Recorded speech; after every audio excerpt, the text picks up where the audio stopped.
pondering the nature of offence. I'm always hearing how something is offensive, how this is somehow harmful to someone, and that they apparently need to be protected from it. This protection, it seems, must always come in the form of censorship of someone else or preferential treatment for the offended party. Clearly this is symptomatic of a culture of victimhood with which I'm sure we're all familiar by now here in the West, but I think the subject bears deeper examination. None of this is likely to be a mind-blowing revelation. I'm sure we all know this on an intuitive level, but I've never heard it intellectualized before, so I thought it might be a worthwhile subject to make a video about. So what exactly is offence, besides as Stephen Fry so eloquently put it, a wine? So to understand that, we must examine where and when offence occurs. So generally offence involves the transmission of an idea between people and its rejection by one party to the conversation.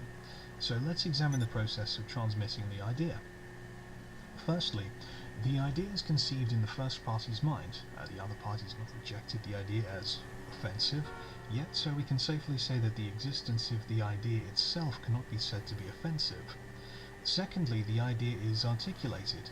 The lungs, vocal cords and mouth are engaged to produce changes in air pressure, for speaking, which are detected by the cochlea of the second party and turn into nerve impulses, which will be sent to the brain.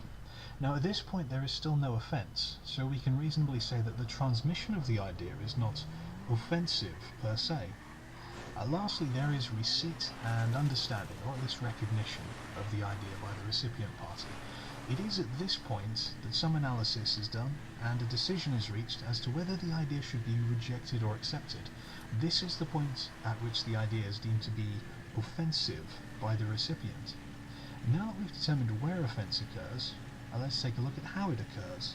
The recipient of an idea or of information must choose to assign something the label of offensive. They've made a choice, whether in that particular moment, or by holding prior beliefs and or opinions that the idea or information conveyed to them somehow threatens. So offence, which is really a proxy for anger, is, like anger, not a primary emotion, but a defense against feeling the primary emotion elicited by the cognitive dissonance in their mind, which is a product of the competing ideas.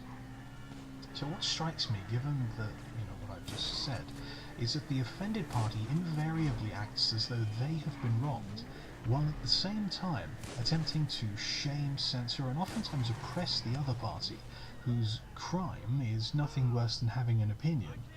It's the offended party's problem, and, as I've established, actually their fault that they are offended. The content of their minds, their opinions, their factual beliefs, and the maturity that they exercise in their reaction to new information is exclusively within their control, and they therefore own those things, and are thusly exclusively responsible for them. So far from being a defensive action, taking offence is actually an act of aggression. Offence, it would seem, is the best defence.